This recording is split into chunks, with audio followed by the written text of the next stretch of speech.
Olá, pessoal! O assunto dessa aula será formas funcionais do modelo de regressão linear. Começaremos com o modelo log linear. Para entender o conceito de forma funcional, vamos lembrar que a premissa 1 do modelo clássico de regressão linear diz que o modelo deve ser linear nos coeficientes. No entanto, ele não precisa ser linear nas variáveis. Vejamos o exemplo da relação entre chuva e vendas de limonada. Essa não é uma relação em forma de linha, e sim de curva. Ao estimar um modelo com as variáveis em sua forma original, obtemos um r² de 0,82. Ao inserir a chuva ao quadrado, observe o que acontece. A reta de regressão se torna uma curva e o r² aumenta para 0,94. Poderíamos ainda adotar a forma funcional log linear, onde calculamos o logaritmo das variáveis, e obter um ajuste melhor ainda, com r² de 0,98. Os coeficientes da regressão permaneceram sempre lineares, mas as variáveis, a reta de regressão e o ajuste do modelo se alteraram, apesar de explicar sempre a mesma relação entre vendas e chuva. A transformação das variáveis afeta apenas a interpretação dos coeficientes, é o que veremos a seguir.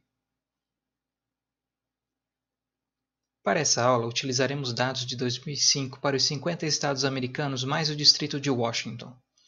São 3 variáveis, sendo a produção em $1.000, o trabalho em 1.000 horas e a despesa de capital em $1.000. A teoria econômica diz que a produção depende dos insumos trabalho e capital. Estimando um modelo de regressão linear, obtemos os seguintes resultados. Em geral, o ajuste é bom e o modelo é significativo, exceto pelo intercepto. Trabalho e capital contribuem de forma positiva para a produção. O aumento de uma unidade de trabalho, ou seja, 1.000 horas, promove um aumento médio de cerca de 48 unidades na produção, ou seja, $48.000. Já o aumento de uma unidade de capital, $1.000, promove o aumento de cerca de 10 unidades na produção, $10.000. No entanto, a teoria econômica também sugere que as funções de produção costumam se aproximar da forma funcional proposta por Cobb e Douglas, onde os coeficientes aparecem como expoentes dos insumos trabalho e capital. Essa função não é linear nos coeficientes, portanto, não poderíamos estimá-la usando o modelo de regressão linear.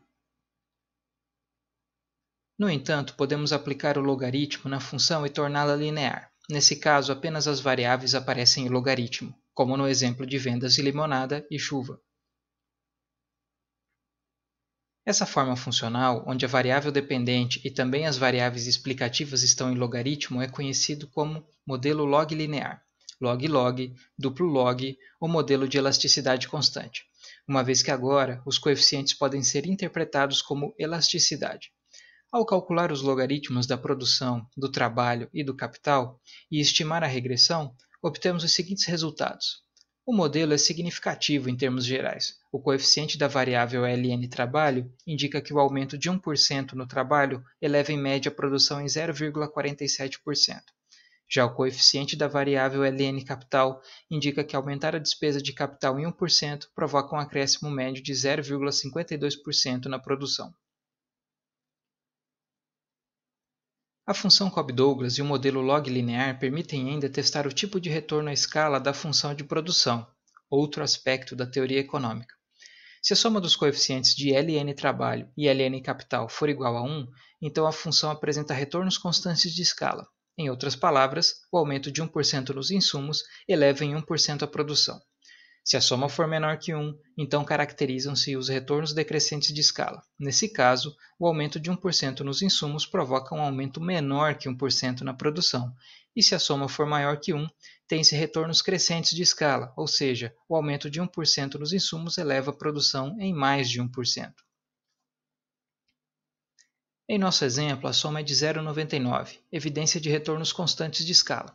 Porém, como se trata de coeficientes amostrais estimados, precisamos verificar se a soma é estatisticamente igual a 1. Esse teste estatístico não é tão simples, mas vamos lá.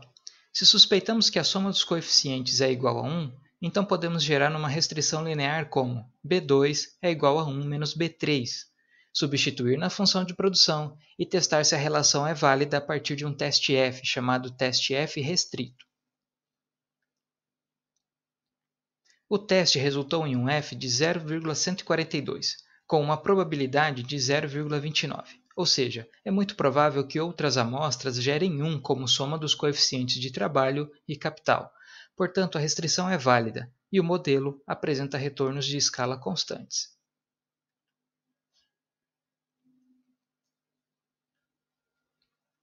Outra questão que podemos levantar na função de produção é qual insumo contribui mais para a produção. Como as unidades de medida são diferentes, trabalho em 1000 horas e capital em $1000, não temos certeza. Para isso, podemos recorrer à regressão com variáveis padronizadas. Uma variável padronizada é medida como o desvio em relação à média dividida pelo seu desvio padrão. Portanto, sua unidade de variação passa a ser o desvio padrão. Ao padronizar as variáveis e estimar a regressão, obtemos o seguinte. Como podemos observar, o capital possui maior contribuição para a produção, como esperado, uma vez que seu coeficiente é maior que o da variável trabalho. O valor de 0,60 do coeficiente da variável capital indica que, ao aumentar o capital em um desvio padrão, a produção responde com aumento de 0,60 desvios padrão. Essas, portanto, são as características da forma funcional conhecida como modelo log linear. Como próxima atividade, temos a atividade prática Laboratório 5. E até a próxima aula.